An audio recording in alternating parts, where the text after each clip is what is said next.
Chapter 26. Mrs. Gardner's caution to Elizabeth was punctually and kindly given on the first favorable opportunity of speaking to her alone. After honestly telling her what she thought, she thus went on: "You are too sensible a girl, Lizzie, to fall in love merely because you are warned against it, and, therefore, I am not afraid of speaking openly. Seriously, I would have you be on your guard. Do not involve yourself or endeavor to involve him in an affection which the want of fortune would make so very imprudent. I have nothing to say against him. He is a most interesting young man, and if he had the fortune he ought to have, I should think you could not do better. But as it is, you must not let your fancy run away with you. You have sense, and we all expect you to use it. Your father would depend on your resolution and good conduct, I am sure. You must not disappoint your father." "My dear aunt, this is being serious indeed." "Yes, and I hope to engage you to be serious likewise." "Well, then, you need not be under any alarm. I will take care of myself, and of Mr. Wickham too. He shall not be in love with me if I can prevent it." "Elizabeth, you are not serious now." "I beg your pardon. I will try again. At present I am not in love with Mr. Wickham, no, I certainly am not, but he is, beyond all comparison, the most agreeable man I ever saw, and if he becomes really attached to me, I believe it will be better that he should not. I see the imprudence of it. Oh, that abominable Mr. Darcy! My father's opinion of me does me the greatest honor, and I should be miserable to forfeit it. My father, however, is partial to Mr. Wickham. In short, my dear aunt, I should be very sorry to be the means of making any of you unhappy, but since we see every day that where there is affection, young people are seldom withheld by immediate want of fortune from entering into engagements with each other. How can I promise to be wiser than so many of my fellow creatures, if I am tempted? Or how am I ever even to know that it would be wisdom to resist? All that I can promise you, therefore, is not to be in a hurry. I will not be in a hurry to believe myself his first object. When I am in company with him, I will not be wishing. In short, I will do my best. Perhaps it will be as well if you discourage him coming here so very often. At least you should not remind your mother of inviting him." "As I did the other day," said Elizabeth with a conscious smile. "Very true. It will be wise in me to refrain from that. But I do not imagine that he is always here so often. It is on your account that he has been so frequently invited this week. You know my mother's ideas as to the necessity of constant company for her friends.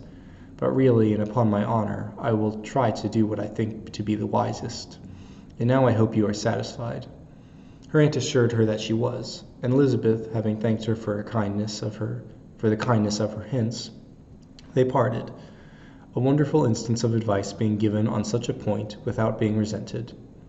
Mr. Collins returned into Hertfordshire soon after it had been quitted by the Gardners and Jane, but as he took up his abode with the Lucases, his arrival was no great inconvenience to Mrs. Bennet.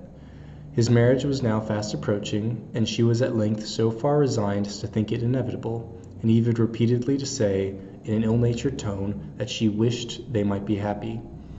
Thursday was to be the wedding day, and on Wednesday Miss Lucas paid her farewell visit, and when she rose to take leave, Elizabeth, ashamed of her mother's ungracious and reluctant good wishes, and sincerely affected herself, accompanied her out of the room.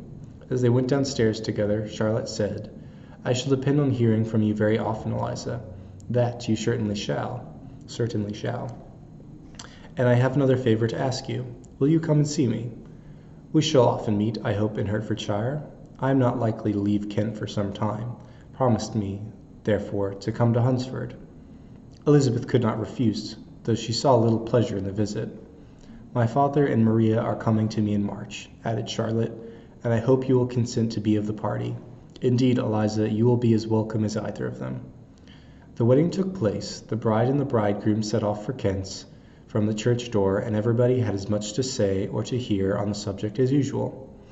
Elizabeth soon heard from her friends, and their correspondence was as regular and frequent as it had ever been. That it should be equally unreserved was impossible.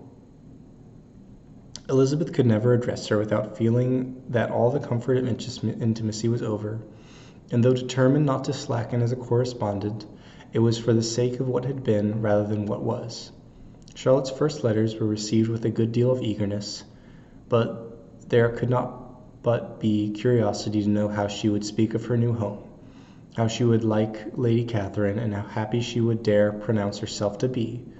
Though, when the letters were read, Elizabeth felt that Charlotte expressed herself on every point exactly as she might have foreseen. She wrote cheerfully, seemed surrounded with comforts, and mentioned nothing which could not praise. The house, furniture, neighborhood, and roads were all to her taste, and Lady Catherine's behavior was most friendly and obliging. It was Mr. Collins's picture of Hunsford and Rosings, rationally softened, and Elizabeth perceived that she must wait for her own visit there to know the rest. Jane had already written a few lines to her sister to announce their safer arrival in London, and when she wrote again, Elizabeth hoped it would be in her power to say something of the Bingleys. Her impatience for the second letter was as well rewarded as the impatience generally is. Jane had been a week in town without either seeing or hearing from Caroline. She accounted for it, however, by supposing that her last letter to her friend from Longbourn had by some accident been lost. "My aunt," she continued, "is going tomorrow into that part of town, and I shall take the opportunity of calling in Grosvenor Street." She wrote again when the visit was paid, and she had seen Miss Bingley. "I did not think Caroline in spirits," were her words, "but she was very glad to see me, and reproached me for giving her no notice of my coming to London. I was right, therefore my last letter had never reached her. I inquired after their brother, of course. He was well, but so much engaged with Mr. Darcy that they scarcely ever saw him. I found that Miss Darcy was expected to dinner. I wish I could see her. My visit was not long, as Caroline and Mrs. Hurst were going out. I dare say I shall see them soon here." Elizabeth shook her head over this letter. It convinced her that accident only could discover to Mr. Bingley her sister's being in town. 4 weeks passed, and Jane saw nothing of him. She endeavored to persuade herself that she did not regret it, but she could no longer be blind to Miss Bingley's inattention.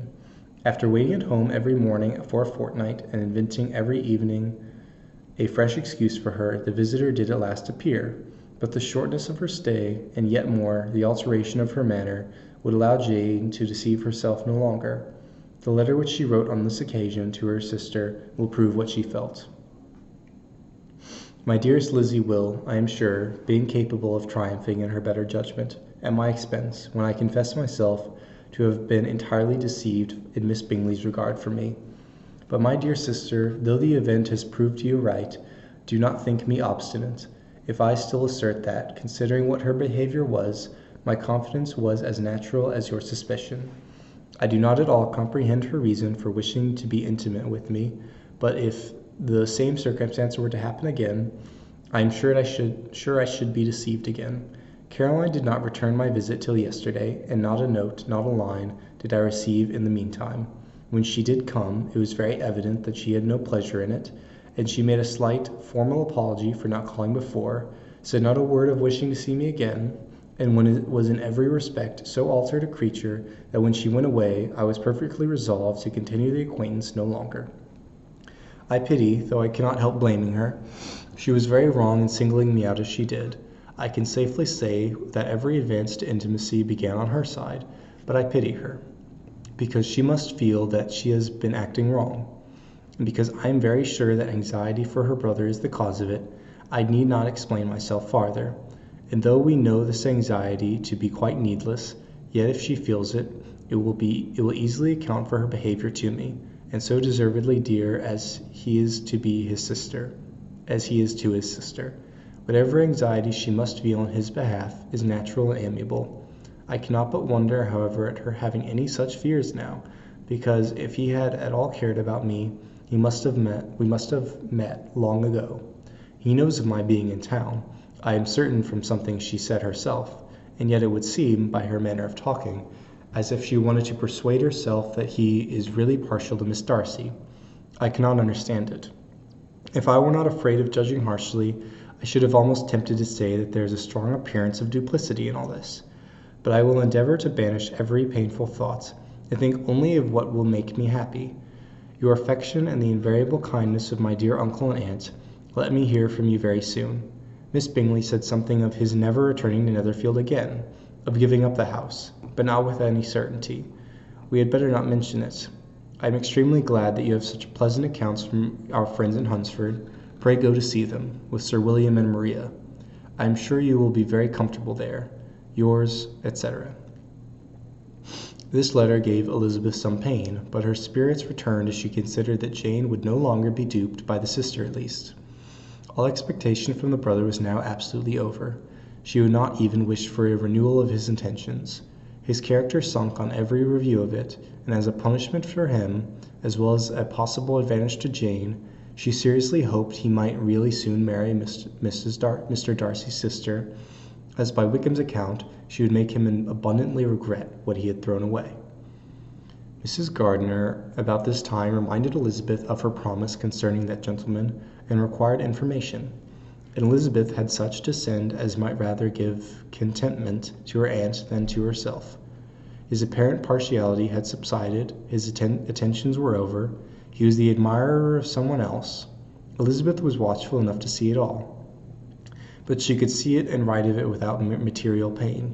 Her heart had been but slightly touched, and her vanity was satisfied with believing that she would have been his only choice, had fortune permitted it.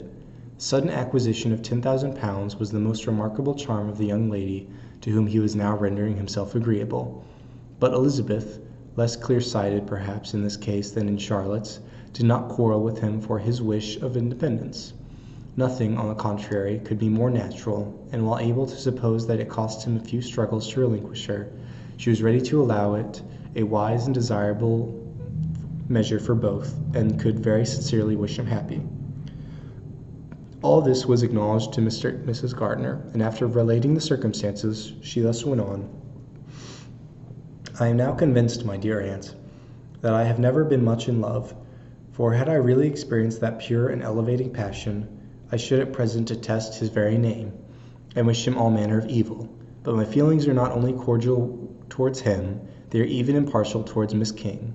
I cannot find out that I hate her at all, or that I am in the least unwilling to think her a very good sort of girl.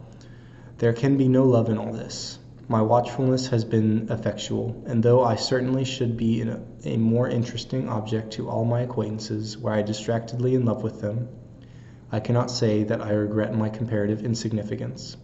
Importance may sometimes be purchased too dearly. Kitty and Lydia take this defection much more to heart than I do. They are young in the ways of the world, and not yet open to the mortifying conviction that handsome young men must have something to live on as well as the plain.